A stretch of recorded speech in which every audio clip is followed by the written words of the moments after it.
Hello বন্ধুরা, তোমরা কেমন আছো? আশা করি সকলেই খুব ভালো আছো। তোমাদের আশীর্বাদে আমিও ভালো আছি। সো গাইজ, আবার একটি দুর্দান্ত রেসিপি নিয়ে এই শীতের সকালে হাজির হয়ে গেছি নতুন একটা ভিডিও নিয়ে। ভাপা পিঠির রেসিপি, একেবারে প্লেন ভাপা পিঠে কীভাবে পারফেক্ট বানানো যায় সেই ভিডিওটি আপনাদের সামনে তুলে ধরব। আজকের ভিডিওটি সম্পূর্ণ দেখার অনুরোধ রইল এবং আমার পরিবারের একজন সদস্য হওয়ার জন্য প্রত্যেককে আমন্ত্রণ জানানো হলো। সো গাইজ, প্রথমেই আমরা আতপ চালের ময়দা আমরা নিয়ে নিয়েছি 500 গ্রাম মতন। এর সঙ্গে আমরা অল্প পরিমাণ লবণ দিয়ে লবণ এবং জলের একটি মিশ্রণ তৈরি করে নিয়েছি। এই লবণ এবং জলের এই মিশ্রণ দিয়ে আমরা অল্প অল্প করে ঠিক এইভাবে আমরা ময়দাগুলো মেখে নেব, ঠিক হালকা একটু দানাদার করার জন্যে। তোমরা দেখতে পাচ্ছ, ঠিক এইভাবে হাত দিয়ে তোমরাও মেখে নেবে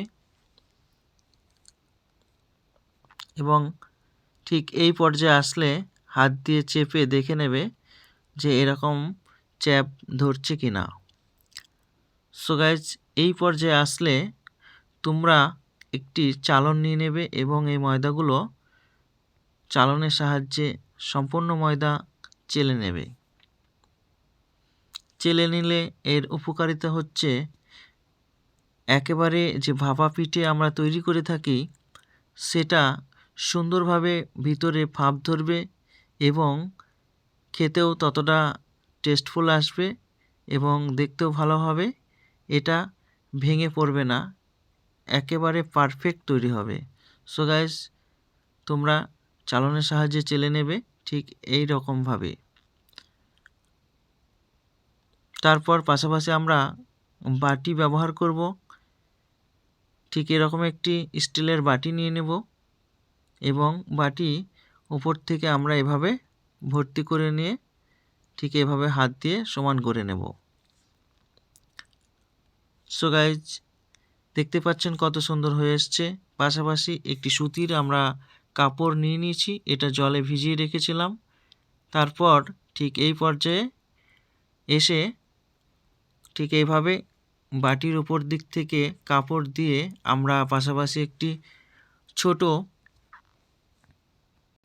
ঘড়া বা বাড়ির ছোট্ট হাঁড়ি, যে হাঁড়িটির মুখ ঠিক এরকমভাবে সরু হয়ে আসবে, সেই ঘড়ার মধ্যে হাফ জল দিয়ে ভালোভাবে ফুটিয়ে নিতে হবে যাতে জল থেকে ভাপ বেরিয়ে আসে।